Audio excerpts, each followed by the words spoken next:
Assalamualaikum warahmatullahi wabarakatuh. Alhamdulillah, nahmaduhu wa nasta'inuhu wa nastaghfiruh. Na'udzu billahi min shururi anfusina wa min sayyiati a'malina. May yahdihillahu fala mudilla lahu wa may yudlil fala hadiya lahu. Asyhadu an la ilaha illallah wa asyhadu anna Muhammadan abduhu wa rasuluh. Allahumma shalli ala Muhammad wa ala alihi wa ashabihi ajma'in. Yang sama-sama kita hormati Pak Rifki Sabar Nasib, menghormati Bapak dari jajaran pimpinan cabang Muhammadiyah Babat, teman-teman dari Majelis Pabrik Jajaran Babat, ibu-ibu pimpinan Aisyah cabang Babat, dan adik-adik semua dari Kortum yang ada di bawah naungan DCM Babat yang terhormat pula, Bapak, Ibu-ibu beserta pembekalan pembelajaran cabang Babat yang berbahagia. Alhamdulillah, kita bersyukur pada kesempatan ini kita bersama-sama bisa hadir untuk melakukan upaya bagaimana agar diri kita semuanya ini ada satu pencerahan, ada satu harapan bahwa kita sebagai pelaku dakwah di Muhammadiyah ini harus betul-betul memahami bagaimana agar kita bisa melakukan dakwah yang lebih baik ke depan. Karena secara umum balik itu adalah sebagai corong dari cabang dari Muhammadiyah secara umum. Ya, oleh karena itu mengharapkan nanti ada pembekalan ini tidak cukup berhenti di sini. Ya, kami akan selalu berupaya untuk ada tindak lanjutnya, terutama nanti mubalik muda. Ya, nanti kita akan fasilitasi untuk bisa mendapatkan tambahan ilmu.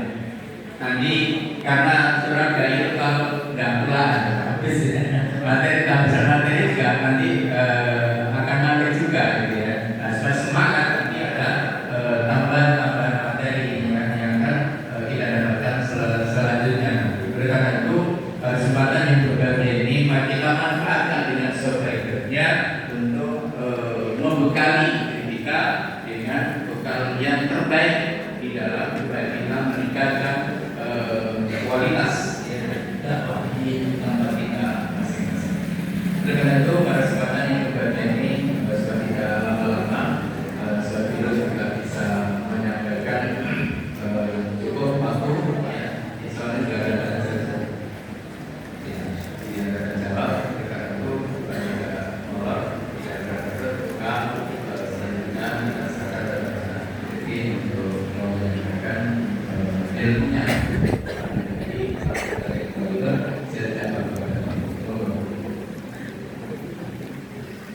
Bismillahirrahmanirrahim. Assalamualaikum warahmatullahi wabarakatuh.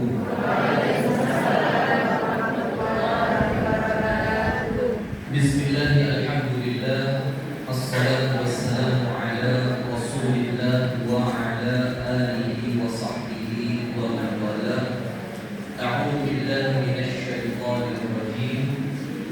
Ya ayyuhalladzina amanu taqullaha haqqa tuqatih wa la tamutunna illa wa antum muslimun.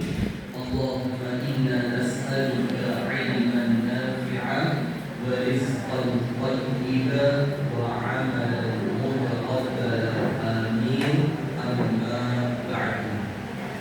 Kepada yang kami hormati, yang kami taati, bapak-bapak dan ibu-ibu dari pimpinan cabang Muhammadiyah Babat dan pimpinan cabang Aisyah Babat beserta seluruh ortom yang berada di bawah BCM dan BCA Babat, yang semoga kita bersama senantiasa mendapatkan taufik dan hidayah dari Allah. Amin.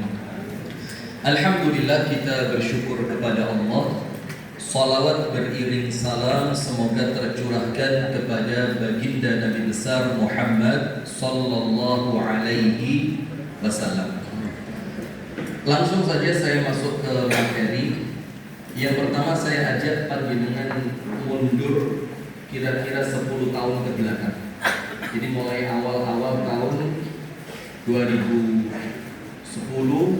2015 dan puncaknya itu 2010. Insya Allah panjenengan masih ingat bagaimana ketika mulai muncul sedikit, bukan masalah ya, ini dinamika, friksi antara Muhammadiyah dengan dua kelompok dakwah yang lain. Yang pertama dengan teman-teman dari PKS, masih ingat? Yang kedua dari teman-teman dakwah Salafi. Yang keduanya ini punya latar belakang masuk ke Muhammadiyah yang berbeda. Lain nanti akan saya bawa untuk menyampaikan materi agar kita bisa paham dan kita ngerti dakwah kita mau kemana. Yang pertama PKS.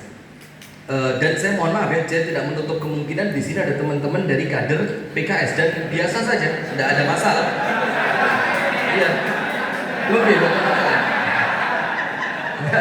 tidak ada masalah. Saya cerita ini bukan untuk menyudutkan, saya cerita untuk bahan introspeksi muhasabah kita sebagai warga Muhammadiyah. Dan di mana-mana saya kalau ngomong mesti pas. Nampaknya saya betul-betul wali. Ini bukan untuk menyudutkan antara PKS atau Salafi, tapi bahan introspeksi kita sebagai warga Muhammadiyah. Kalau PKS itu awal masuk ke Muhammadiyah ada dua pintu. Pintu pertama kampus. Karena dakwah kampusnya teman-teman PKS yang notabene ikhwan. Dan mereka itu di awalnya adalah ikhwanul muslimin. Yang memang mereka fokus pada pergerakan dakwah di kaum muda. Yang di zaman itu pemuda Muhammadiyah gak enak sing nyekel. Sehingga warga Muhammadiyah yang merasa girohnya besar, itu mereka cari induk. Saya menginduk kemana? Yang giroh dan semangat saya ini bisa terakomodir. Namanya anak muda, dia punya semangat, dia punya jiwa perjuangan, dia punya pikiran yang masih jernih, tapi tidak punya wadah. Karena di Muhammadiyah, pemuda gak sepiro direken. Tepuk tangan dulu ini. Saya kemarin ketemu Dokter Hewan Zainul di Krian. Terus beliau tanya ke saya, kenapa antum bikin yayasan?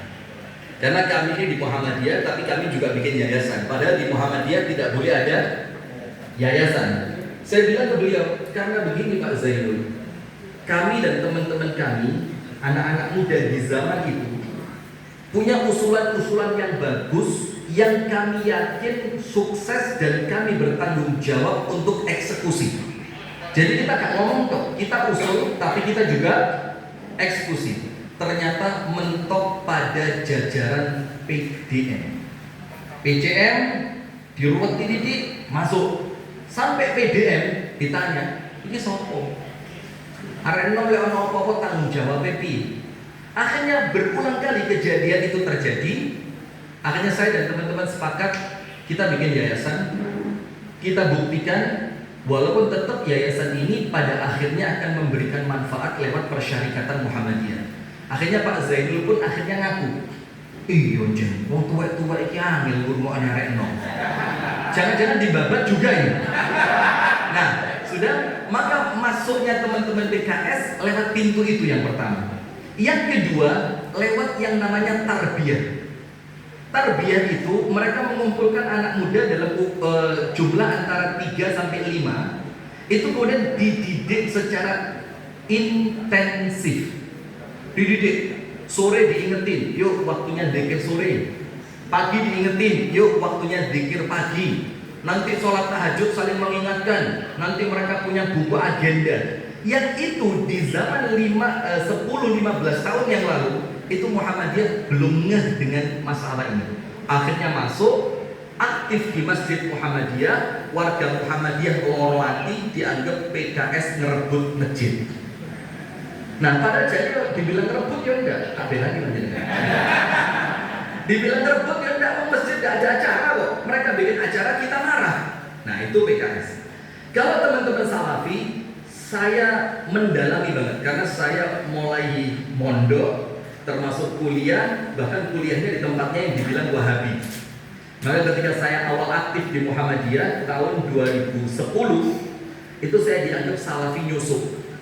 Karena waktu itu saya nggak pakai celana, nggak pakai baju logo Muhammadiyah begini. Saya pakai gamis, jenggot, wow. Nah, sudah dibilang Salafi nyusup. Tapi ya subhanallah, karena mentalnya anak muda, coba sekarang borek saya. Kok mumpung di zaman itu saya masih muda, kuat. Nah, sehingga dunia Salafi itu saya mengikuti banget. Salafi itu termasuk ini kejadian di PDN Kota Wisata Batu. Dan saya ada di situ waktu itu.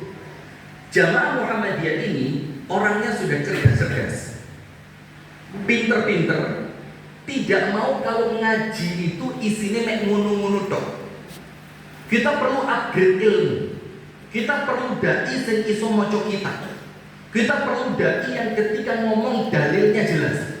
Kita perlu dai yang ketika ngomong itu kalimatnya muttafaqun alaih, sahahahu Albani, dha'afahu al-Baihaqi. Itu kalau ngisi di Masjid Muhammadiyah koyo keren. Wih, iki ustaz tenanan ini. Sementara sebagian mubalik Muhammadiyah moco khutbah Jumat majalah Mata. Itu pun kadang-kadang bacanya kalau halaman terakhir hilang karena penutupannya misalnya. Dan itu kejadian di masjid kami. Kejadian. Nah, sehingga jamaah-jamaah Muhammadiyah yang mulai pinter tadi itu merasa tidak puas dengan dai Muhammadiyah. Nah, mungkin di antara panjenengan ada yang merasa seperti yang saya rasakan. Kok lek Muhammadiyah ceramahnya nyini-nyini tok ya? Retorika, pinter ngomong, tapi dalilnya nggak tahu disebut no. Kadang-kadang mau Quran pun Qurannya nggak diwoco langsung arti nih. Gak iso ngaji tapi sok kepingin, panjenengan kok ketawa. Gak iso ngaji tapi kepingin ceramah. Nah, sudah semacam itu. Dan di momen itu ketika warga Muhammadiyah haus dengan ilmu, dai-dai Salafi baru pulang dari Medina. Dai-dai Salafi baru pulang dari Yaman. Dai-dai Salafi baru pulang dari Pakistan. Masuk ke Masjid Muhammadiyah karena warga Muhammadiyah kurang selektif pokok gak tahlilan ya Muhammadiyah. Itu toh, pokoknya dikon ngimami basmalahi entuk sir Muhammadiyah. Pokok lek subuh gak angkat tangan kunut Muhammadiyah. Masuklah mereka ke Masjid Muhammadiyah. Dan jangan nyalain mereka. Yang ngundang yo kita juga. Yang ngundang siapa? Yo kita. Ketika mereka mulai berceramah dengan kemampuan ilmu mumpuni yang mereka miliki, warga Muhammadiyah tertarik. Yo iki Ahmad Dahlan tengah ini. Gitu loh Pak. Muhammadiyah yang sekarang itu dianggap bukan Ahmad Dahlan lagi. Iki Muhammadiyah Ahmad Dahlan ini dalilnya jelas. Bukhari, Muslim, moco kitabnya langsung bahasa Arab, gak Google ini. Nah sudah, ketika itu warga Muhammadiyah ngehnya telat, sadarnya telat. Ketika kita mulai sadar, sebagian dari mereka yang kurang kooperatif mulai kita geser. Ternyata yang geser bukan cuma mubalik Salafi, jamaah katut geser. Gitu apa gitu? Nah, dari situlah mulai muncul pelatihan-pelatihan mubalik Muhammadiyah, pelatihan-pelatihan dai Muhammadiyah. Kami tahun 2010 di PDN Kabupaten Malang masuk di majelis tabligh. Jadi saya tidak pernah masuk pemuda. Saya langsung tua saya. Jadi langsung masuk di PDN di majelis tabligh. Kami usul tidak lain dan tidak bukan solusinya satu, memperbanyak jumlah pesantren. Karena pengkaderan itu bukan di acara seminar sehari seperti ini. Ini hanya sekedar pemantik saja. Ini pancingan saja agar nanti jamaah itu mengembangkan. Nah, maka memperbanyak pesantren. Saya tahun itu usia saya 25 tahun. Pas lalu dia mau entek sama, tapi sudah meninggal ya orang, maksud saya sama. Tapi tidak apa-apa, ini untuk kita sesama Muhammadiyah ya. Dia mau habis yang tahun itu sekretaris PW Pak Najib, Allah yarhamhu ya. Beliau orang baik. Cuma waktu itu beliau bilang, jangan ngatur-ngatur Muhammadiyah. Muhammadiyah ini rumah sakit, kampus, panti asuhan, sekolah yang favorit, sekolah yang bagus. Kalau mau pondok ini milik tetangga kita, maksudnya NU. Sudah, lawak saya zaman itu umur saya selawi, diminta usul, saya usul. Setelah usul dia mau pureng saya mana lima gak enak Muhammadiyah. Coba hari itu saya mutung tenaga di Salafi sekarang. Nah, sudah ada satu yang sekarang jadi ketua daerah bagian pengembangan cabang dan ranting, Dr. Abdul Manan. Itu nguber saya karena dianggap aja cilik itu dineng-neng gitu loh. Bilang, gak apa-apa, di Muhammadiyah itu biasa dinamika seperti ini. Ini di Muhammadiyah itu keren, dan antum kalau bertahan, insya Allah antum sukses di Muhammadiyah. Karena merasa ono sing gandoli, mandek saya. Oh yes lah, mungkin memang cara saya ngomong, dan kita harus muhasabah bahwa mungkin cara kita ngomong yang zaman nom sok tahu. Jangankan sekarang, Pak. Saya buka YouTube, ceramah saya 5 tahun yang lalu, buka ini izin saya. Kok ini ceramah gue? Saya minta ke admin apa? Buset dengan izin aku ceramah kok kayak orang paling pinter sandoyo, saya bilang. Kata admin apa? Yang ini cuma lapik, malah lapik ngetar ya antum biar ini goblok jadi. Astagfirullahaladzim. Sudah. Saya ngomong sama Mas Dian, ternyata tidak dihapus sama beliau. Nah sudah, maka saya bilang tidak ada cara lain kecuali bikin pondok. Ternyata tahun 2010 tidak diakui itu pendapat. Dan sekarang alhamdulillah mulai bermunculan menjamur MBS. Gimana bagi Muhammadiyah Boarding School. Yang dengan Muhammadiyah Boarding School itu, itulah tempat pengkaderan. Wong antum tahu kampus Muhammadiyah. Kampus Muhammadiyah itu kan hasil pendidikan terakhir persyarikatan Muhammadiyah. Jadi kan matang. Tapi yang dipajang di UMN untuk iklan perempuan tidak jilbaban. Mau ngomong apa ini? Dan itulah dinamika. Kita tidak boleh nanya Muhammadiyah. Kok Muhammadiyah itu sudah dipasang ke orang wedok gak jilbaban digait iklan kampus UMN. Loh bukan begitu, karena ini ada pasarnya. Kalau yang dipasang wong cadaran kabeh, Pak, sing Nasrani gak ngerti ini. Nah, itu memang ada pasarnya. Nah, tapi itulah kalau pengkaderan tanpa pondok pesantren. Sekarang kita kembali NU. Panjenengan lihat NU. Kenapa NU itu panjenengan masuk kampung, merem, nyekel kader NU. Merem, nyekel kader NU. Merem, nyekel kader NU.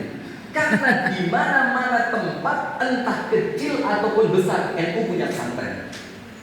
NU punya pesantren. Nah, disitulah pengkaderan itu. Nah, sekarang kita masuk ke materi jamaah sekalian supaya warga Muhammadiyah ini secara keilmuan terpuaskan.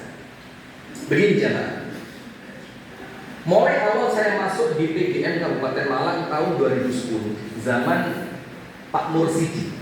Saya masuk di PGN 2 periode zaman Pak Mursidi. Saya melihat di Muhammadiyah ini sekarang mulai yang muncul itu organisatoris. Jadi yang maju ke depan ini, Pak, saya tidak nyindir siapa-siapa loh ya. Pokok kita ngomong umum saja, nggih. Yang maju ke depan itu terkadang orang yang tidak ngerti ruh dakwah Muhammadiyah, tidak ngerti. Tapi memang orangnya, wataknya seneng organisasi, seneng rapat, seneng kumpul, seneng bikin acara. Nah, sekarang sayangnya yang model organisatoris ini menguasai Muhammadiyah. Justru mubalik yang betul-betul nyekel kitab, memperjuangkan dakwahnya Yai Ahmad Dahlan, itu malah justru tidak masuk. Karena apa?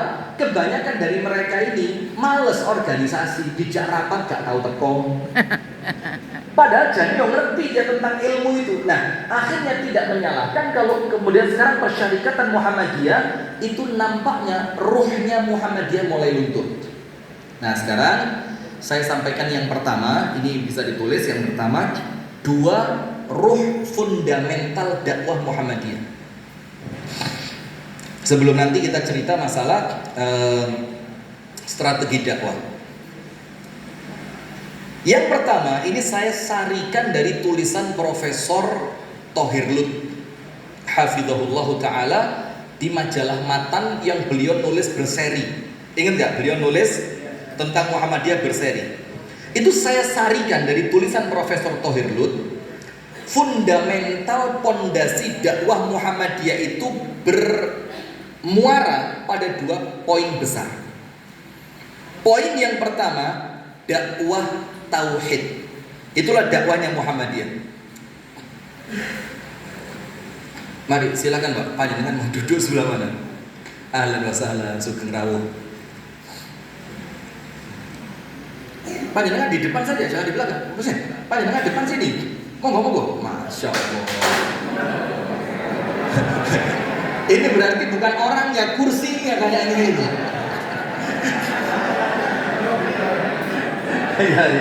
Ya.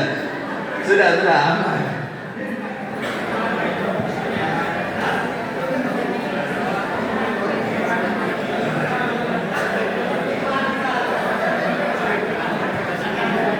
Baik, kita lanjutkan.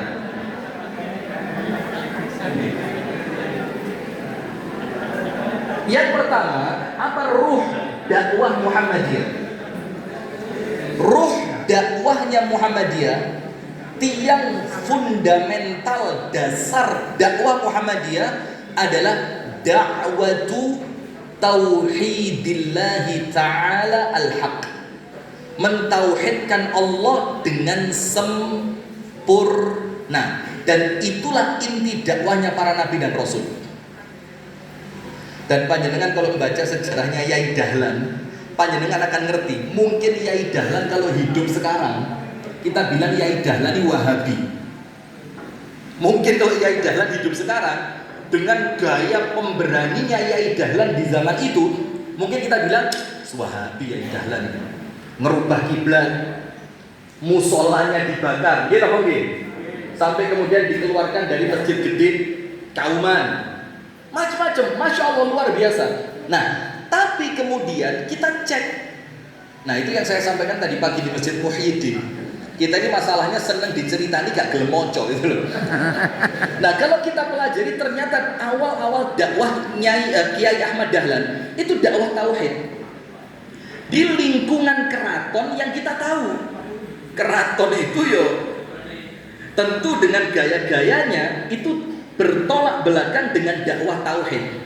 Tapi Yai Dahlan gagah. Dan ini cerita selingan. Nyi Walidah itu setelah Yai Dahlan meninggal, itu menghabiskan masa idahnya di Jawa Tengah, daerah Banjarnegara, namanya Batur, daerah Dieng. Panjenengan tahu Dieng? Itu Nyi Walidah itu menghabiskan masa idahnya 4 bulan 10 hari di sana. Dan ketika menghabiskan masa idahnya 4 bulan 10 hari, itu Nyi Walidah ngambili anak-anak perempuan yatim. Jadi anak-anak perempuan yatim di kampung yang beliau tinggal untuk masa idah itu diambil. Lupa jenengan tahu yatim itu umurnya berapa? Dalam Islam Pak, kalau dibilang yatim berarti belum balik. Atau kalau perempuan berarti belum nikah, itu yatim. Nah sudah diambil sama Nyi Walidah antara 10 sampai 15 anak. Itu di tulisannya itu nama-namanya masih misterius, antara 10 sampai 15. Setelah Nyai Ahmad Dahlan atau Nyi Walidah selesai dari idahnya, itu perempuan yang dididik cuma 4 bulan jadi penggerak Muhammadiyah di kampung tersebut. Antum tahu? Hanya 4 bulan. Tapi 4 bulan ini intensif 4 lekor jam bareng. Cara makannya diajari, cara tidur diajari, bahkan cara mandi istinja diajari. Ghirah perjuangannya Yai Dahlan diajarkan ke anak-anak itu. Sampai sekarang panjenengan kalau buka TV nasional, korban terbesar itu di Batur sana. Yang korbannya paling banyak itu. Dan ada cerita lucu dari UMY, Universitas Muhammadiyah Jogja. Datang ke dusun Batur. Padahal di sana korban itu satu dusun ini, bukan kecamatan, satu dusun. Sapinya 70, dombanya 200. Domba itu bukan domba yang kambing kacang itu. Domba Batur yang lemu-lemu itu 700, sapinya 70. Sudah datang mahasiswa UMY, diutus oleh kampus untuk berbagi kurban. yang didatengin dari Kebatur sana, karena memang orang sana itu sugih tapi omahnya elek, karena mereka itu tidak menyimpan kekayaan di dalam rumah. Anda aset, mereka beli kebun kentang, mereka beli bibit kentang, mereka bikin apa, greenhouse segala macam, itu kekayaan mereka di situ. Datang mahasiswa ini pas selesai sholat zuhur ngomong sama takmirnya, Pak, kami utusan dari UMY disuruh cari desa-desa yang terbelakang untuk berbagi kurban, tapi maaf ya Pak, kurban kami tidak banyak, maka dibagi rata, maka per ranting hanya dapat 2. Sapi. Katanya kambing, sapi, hanya dapat kambing 2. Katanya ketua takmirnya apa? Kalau butuh 100 kami tambahin. Ini daerah yang 4 bulan 10 hari Nyai Walidah itu menghabiskan masa idahnya. Jadi daerah dengan Muhammadiyah sekuat itu. Ini menunjukkan apa? Ghirohnya terbentuk. Nah maka dakwah Muhammadiyah, pondasi dakwahnya Muhammadiyah, jangan ngomong mubalek Muhammadiyah lek gak moco kitab tauhid. Tidak bisa. Karena ini dakwahnya para nabi dan rasul. Ani'budullah wajtanibut taghut. Semua nabi ibadahlah murni hanya karena untuk dan kepada Allah, dan jauhilah tauhid. Itu pondasi dakwah Muhammadiyah nomor 1. Pondasi dakwah Muhammadiyah nomor 2, panjenengan tulis al-ihsanu ilal ghair. Al-ihsan, ihsan itu apa? Berbuat baik, ilal ghair, kepada orang lain. Nah, al-ihsanu ilal ghair ini jiwanya Muhammadiyah. Maka kalau saya cerita PKO, zaman dulu kan O, panjenengan ya harusnya lebih paham dibanding saya. Ketika ada orang mau berobat tidak punya duit, Muhammadiyah bikin gratis. Ketika ada anak mau sekolah tidak ada biaya, Muhammadiyah bikin gratis. Karena ruh dakwahnya Muhammadiyah, yo opo corone wong Muhammadiyah manfaat. Dalilnya apa? Khairun nas anfa'uhum linnas. Ahabbul a'mali ila Allah Ta'ala sururun tudkhiluhu ala qalbi muslim. Amal yang paling dicintai Allah nyenengke wong Islam. Nah, dari sini jamaah kita ngerti, berarti dakwah itu kudu nyenengke. Kalau model saya begini, brewok kandel, wajah teroris, celono cingkrang, lek dakwah gak guyok nih, orang bilang apa? Sopo. Karena ini mesti bid'ah tok gimana gini. Dolalah final ini. Nah maka kami bersama teman-teman di Sayap Dakwah Organizer kumpul bareng, karena dakwah itu kalau sendirian gak jadi. Itulah kita berkumpul di persyarikatan yang bernama Muhammadiyah. Nah maka saya kumpul sama teman-teman. Saya tanya, ya apa caranya? Tak kudu lucu. Tak bikin sesuatu, panjenengan yang main medsos ngerti namanya hook. Hook itu pembukaan video yang menjadikan penonton tidak akan meninggalkan video panjenengan. Kalau di dunia radio namanya Bomb in the Star. Anda ngerti ya? Saya biasa bahasa Inggris ya. Jadi Bomb in the Star. Kalau pendengar radio itu kan tidak melihat panjenengan, wong radio itu metu kayak suaranya itu. Itu kalau panjenengan tidak ngebom, waduh ada Pak TNI ngebom di teroris nanti. Maksudnya bom ini sesuatu yang menggelegar di awal. Kalau panjenengan tidak ngebom di awal, pendengar itu akan meninggalkan Anda di 7 menit pertama. Itulah filosofi adanya kultur. Karena telinga manusia itu ramah mendengarkan di 7 menit pertama. Mari mulai dengarkan. Kursi tibong kayak gitu tadi. Ya gitu tuh. Nah, maka kalau tekniknya radio dibom dulu, pengajian ini akan menjadikan Anda tidak mungkin disentuh api neraka. Maka ikuti. Nah, maka si pemabuk ini bingung, api ini iso tetap mabuk tapi gak disentuh api. Dirumokne sampai terakhir, padahal endingnya juga sama, tobat. Nah, itu kalau di dunia video Pak, namanya hook. Hook itu pancingan. Anda ingat gak kapten yang matanya hilang satu itu? Itu kan tangannya yang satu potong diganti apa? Nah, diganti gantol itu kan. Itu namanya siapa? Kapten Hook. Ya itu namanya hook. Sehingga hook ini menjadikan penonton panjenengan tertarik mulai awal. Kalau kami ngetril itu, ngetril dulu. Endingnya apa, orang penasaran. Lah, bos kok ngetril? Sama seperti tadi yang sepuh bilang apa? Ustadz kok biayaan. Nah, tapi justru itu yang kami cari. Orang kalau mulai muncul komen Ustadz kok biayaan, dia akan pengen tahu tentang kita. Nah, ketika dia mulai pengen tahu tentang kita, itulah waktunya menundukkan hatinya.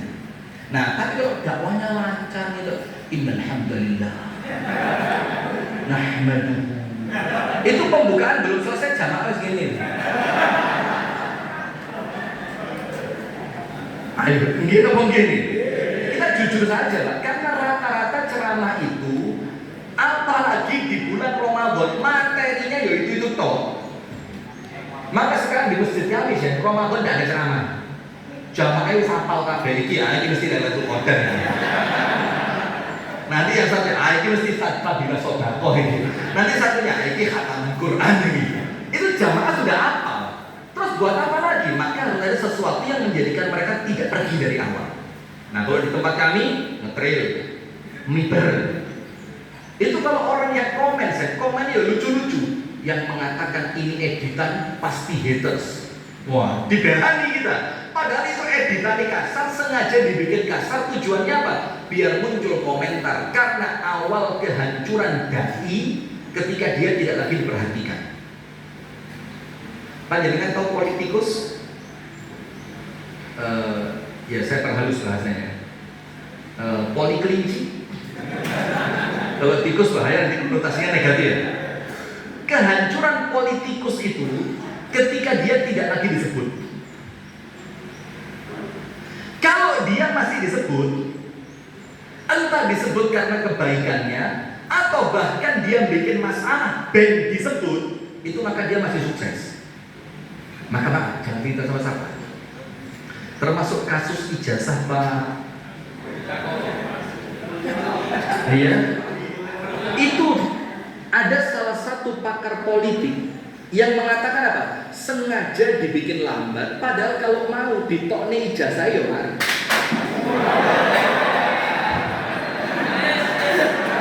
Ini kursinya ini enggak bukan orangnya, ini kursinya ini. Iya, di kursinya, serius kursinya.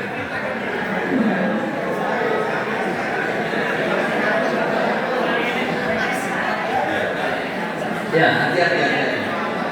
Karena memang saya udah Pak, ini kursi plastik itu kalau di keramik begini licin. Jadi kalau yang naik produk pola ini ya cek karena licin. Kalau di tanah aman. Maka ada persewaan kursi plastik itu bawahnya dibungkus karpet. Bawahnya itu dilem pakai karpet, tambah lunyu. Anda kira saya serius ini? Itu kalau ada karpetnya tambah licin, tapi kursi seperti ini memang licin. Sudah, saya lanjutkan. Itu kasus ijazah, bukan saya yang ngomong, pakar politik Pak, jangan cek di YouTube. Sengaja diperlambat, diperluas, dibikin bertele-tele. Padahal kalau beliau mau selesai urusan, tutup aja saya mana. Tujuannya apa? Karena ada program politik 2029 supaya nama ini tetap disebut, ratingnya naik terus, rakyat tidak lupa dengan beliau. Sehingga nanti ketika beliau punya agenda sesuatu, rakyat eling, oh iki wongi. Nah, mau balik mirip dengan itu. Panjenengan kalau dibilang, Ustaz kok biayaan, malah api. Berarti apa? Berarti dia ngelihat konten panjenengan. Oh, Ustaz kok lungguh bewong merokok, malah api. Nanti para perokok akan dekat dengan Anda. Oh, ini katanya Ustaz tapi pro berokok. Padahal saya tidak menulis komentar apapun tentang rokok. Cuma saya duduk dengan orang yang sedang ngerokok. Ketika saya turun ke masyarakat, ini kami punya binaan TPQ lebih dari 40, itu 90%-nya milik NU. Milik NU 90%. Bukan karena milik NU, bukan. Ya karena TPQ itu kalau di desa milik teman NU. Muhammadiyah kan duit. Iya, sudah. Ketika kita bikin pelatihan guru-guru TPQ per 3 bulan upgrading, bayangin guru TPQ saja di upgrading per 3 bulan. Itu kan kita pindah-pindah tempatnya. Pas saya lewat, pas guru-guru TPI yang laki itu lagi duduk. Dan saya tahu mereka ini dari bibirnya, gerak-geriknya, di kantongnya kalau gigi, ngerti gigi? Udah garam. Saya langsung tanya, loh Pak, mboten ngerokok? Loh, mboten napa-napa? Loh, mboten napa-napa loh, itu napa ngerokok? Yang penting kan dia, bukan saya, ya kan? Nah, sudah. Dengan itu, dari mulut ke mulut dia ngomong, ketok kau mereng lah kok bener, kok malah dikon merokok. Nah, itulah namanya strategi hook tadi. Nah, sekarang perhatikan, poin pertama selesai. Inti dakwah Muhammadiyah 2. Meluruskan apa? Tauhid dan wajib menjadi orang yang manfaat untuk sesama. Nah, sekarang ketika panjenengan ngaku mau balik Muhammadiyah, panjenengan tanya dua ini secara kafaah ilmiah panjenengan. Secara kemampuan ilmu panjenengan dalam dua perkara ini. Yang pertama, dalam perkara tauhid panjenengan menguasai atau tidak. Yang kedua, menggerakkan umat yang panjenengan dakwai agar mereka semangat untuk bermanfaat. Poin kedua, panjenengan tulis. Poin pertama tadi ayatnya digabung ada, yaitu tauhid dan baik. Ayatnya yang gabungan apa? Wa qadha rabbuka alla ta'budu illa iyyahu, itu tauhid. Wa bil walidaini ihsana, berbuat baik kepada kedua orang tua. Itu gabungan dakwah Muhammadiyah. Poin kedua, secara garis besar jamaah, umat Islam itu punya 4 kewajiban. Ini kita nggak ngomong sholat, nggak ngomong zakat, nggak ngomong puasa, tapi kewajiban secara global. Sing sugih kenek, sing melarat kenek, sing pinter kenek, sing bodoh yo kenek. Artinya kewajiban yang mengikat seluruh umat Islam. Ada berapa? 4. Ini diabadikan dalam surah Al-Asr. Dalam surah Al-Asr. Dan panjenengan jangan salah juga. Kiai Haji Ahmad Dahlan itu ngajinya bukan Al-Ma'un kok. Yo banyak masjid Muhammadiyah dikasih nama Masjid Al-Asr. Itu karena salah satu surat favoritnya Kiai Dahlan, yo Al-Asr tadi. Nah, maka itulah pentingnya literasi baca. Sudah? Kewajiban 4 secara global ini yang mengikat semua umat Islam, wabil khusus mubaligh. Nomor 1, al-ilmu. Kewajiban pertama apa? Ilmu. Ayatnya fa'lam annahu la ilaha illallah wastaghfir lidambik. Nomor 1 ilmu dulu. Ayat yang lain coba kita sedikit tadabbur supaya ketika membaca Quran itu ono rasane. Kita ini baca Quran kadang-kadang bahkan terjemahnya pun enggak. Kalaupun baca terjemah, kadang-kadang kita merasa Quran kok gak spesial yo. Terjemahnya kok ngene tok. Pernah enggak merasa begitu? Kita baca terjemah Quran itu kita anggap kok ngene tok sih ya. Apa sih ini kok kitab suci? Dan jujur saja, kalau tidak berikhtiar untuk mendalami makna atau tadabbur, yo akan terus begitu. Nah, sekarang kita coba tadabbur. Ayat dan surat yang pertama turun kepada Nabi Muhammad di Gua Hira. Ayatnya apa? Iqra. Saya mau tanya, Iqra itu kan perintah membaca. Loh, mosok Gusti Allah tidak tahu kalau Nabi Muhammad tidak bisa baca tulis? Padahal secara kaidah fikih tidak boleh ada perintah yang tidak mampu dilakukan. Jadi kalau dalam Islam itu ada perintah yang tidak mampu dilakukan, maka perintahnya pasti salah. Karena itu menyalahi kaidah fikih. Dengan dalil la yukallifullahu nafsan illa usaha, termasuk poligami, Bu. Paham ya, Bu? Berarti kalau poligami itu ada, berarti kita mampu. Paham betul, Bu? Paham? Enggak, ibu-ibu paham, Bu? Panjangan paham tak apa setuju? Terus gak paham ya gak setuju. Pokoknya intinya tolak poligami. Nah, sudah. Ini ada live. Ini live atau record sih?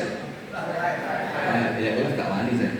Coba record dulu, saya minta diedit. Tapi nanti aja off the record. Nanti kalau rekaman mati saya sampaikan. Tolong diingatkan nanti. Nah, sudah. Perintahnya disuruh membaca. Dalam keadaan Allah tahu Nabi Muhammad SAW ummi. Terus hikmahnya apa? Tadaburnya apa? Yang tidak bisa membaca saja disuruh baca. Itu menunjukkan bagaimana Islam itu sangat concern dengan ilmu. Maka orang Islam tidak boleh bodoh. Sampai Nabi Muhammad bersabda dalam hadis yang sahih, fa inna shifa'al 'i as-su'al. Dalam Islam, Pak, bodoh itu dianggap penyakit. Dalam hadis Bukhari dikatakan, fa inna, sesungguhnya shifa'al 'i, obat dari penyakit kebodohan, as-su'al. Su'al itu apa? Bertanya. Maka Nabi Muhammad di dalam agama Islam menjelaskan kepada kita, bodoh itu penyakit. Namanya penyakit ada obatnya. Obatnya apa? Tanya. Tanya itu salah satu proses di dalam belajar. Bertanya. Nah, maka yang pertama kewajiban kita al-ilmu, wajib punya ilmu. Nah, sekarang turunannya ini untuk mubalik, insya Allah panjenengan harus paham. Rodok jelimet tapi penting. Turunannya 3, wajib berilmu. Terus ilmu yang wajib diilmui itu apa? Yang ketika beliau, panjenengan tidak mengerti, oleh Allah tidak diberi uzur. Tidak diberi uzur itu berarti apa? Kebodohannya mendatangkan dosa. Padahal Islam itu kan agama universal. Islam itu ngerti akan ada umatnya sing gak iso moco, akan ada umatnya sing tinggal di pelosok daerah yang tidak ada dai, tidak ada internet. Tapi khusus ketidaktahuan dalam 3 perkara wajib ini mendatangkan dosa. Nah, maka nomor 1 kewajiban kita adalah berilmu. Nah, ilmu apa yang wajib diilmui? 3. Nomor 1, ma'rifatullah, kudu kenal Gusti Allah. Mengenal Allah lewat apa? Lah Gusti Allah itu kan tidak kasat mata, gaib. Panjenengan saged kenalan kali Gusti Allah. Can I introduce myself? Masya Allah, ini kan tak mungkin. Berarti kita mengenali Allah lewat apa? Al-Quran dan hadis. Lebih spesifik lagi, kita mengenali Allah melalui al-asma' was sifat. Allah punya nama, Allah punya sifat. Itulah hakikat tentang Allah Ta'ala yang wajib diilmui nomor 1. Nomor 2, ma'rifatu dinil Islam. Kenal Islam itu apa? Nah, sekarang panjenengan kalau ke kampung, dakwah sama orang kampung, terus panjenengan tanya ke mereka, Bapak, Ibu, jamaah yang kami hormati, Islam itu apa? Kira-kira jawaban mereka? Islam itu agama. Dan itu kejadian. Islam itu apa, Bu? Islam itu nggak agama. Lalu terus bentennya kali Kristen, Katolik, Hindu, nggak sami agama nih. Benten namini mawon. Loh, ya apa? Dan ini ngakunya Muslim. Bukan dia yang salah, kita yang belum menyentuh mereka. Nah, yang kedua, ma'rifatu dinil Islam. Kudu ngerti agama Islam iki apa, tapi ngerti berdasarkan dalil. Yang paling gampang panjenengan buka hadisnya malaikat Jibril. Ketika malaikat Jibril turun, tanya kepada Nabi Muhammad, Muhammad, beritahukan kepadaku, Islam itu apa? Iman itu apa? Ihsan itu apa? Kapan kiamat? Tanda-tandanya apa? Itulah penjelasan tentang Islam. Karena kita ini beragama Islam, Pak. Mohon maaf, ngaku tidak ngaku, ya turunan. Wes panjenengan mau menolak dari mana? Dan kita bersyukur dengan itu. Alhamdulillah. Nah, tapi sekarang mulai muncul, lah iki Islam turunan. Maka saya kudu ngerti Islam itu apa, supaya kuat tidak gampang lepas dari agama Islam. Nah, kasih contoh. Ini karena waktu aja saya cepet-cepet ini. Saya kasih contoh. Saya datang ke Malang Selatan. Ada daerah di pesisir pantai. Dulunya Abangan, pelarian dari Blitar. Jadi pelarian dari Blitar masuk ke Malang Selatan, kemudian mereka hidup di pesisir pantai. Tidak ada orang Islam tahu bahwa di sana ada masyarakat. Yang masuk adalah saudara kita dari Nasrani. Masuk, bikin sekolahan, tidak bikin gereja loh, ya, pinter, bikin sekolahan. Tapi di sekolahan yang dikasih salib. Tidak ada pelajaran agama Kristen, tidak ada. Tapi namanya anak kecil, takon iki opo? Gurunya ngomong, Tuhanku. Anak kecil, oh Tuhan. Ke bawah. Nah, ketika umat Islam mulai tahu ternyata di sana ada masyarakat, umat Islam lambe ini dowo. Kudu manfaati lambe itu lemah iman. Hanya karena satu kardus mie instan, kamu menggadaikan akidah. Tak walik Pak kepada yang ngomong begitu. Kalau kamu anggap satu kardus mie instan itu murah dan kecil, kenapa yang ngasih bukan kamu saja?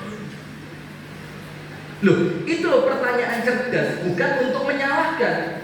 Tapi kalau dikatakan mosok gara-gara mie instannya mlebu Kristen, mosok gara-gara mie instannya Natal bersama di gereja, bahkan gara-gara ini. Kalau memang itu Anda anggap kecil, kenapa bukan Anda yang datang kemudian Anda beri Indomie ke mereka? Nah, belajar Islam biar ngerti Islam itu apa. Nah, sudah. Sekarang yang wajib diketahui yang ketiga, al-ilmu ma'rifatullah sudah, ma'rifatud dinil Islam sudah. Yang ketiga, ma'rifatu nabiyyina Muhammad. Mengenal Nabi Muhammad. Nah, disinilah Pak masuk materi kita. Nabi Muhammad itu siapa? Termasuk dakwahnya bagaimana? Sip, sekarang kita pending dulu mengenai dakwahnya. Kita lanjutkan poin kedua. Ada 4 kewajiban. Kewajiban nomor 1 berilmu. Kudu ngerti ilmu. Tidak boleh orang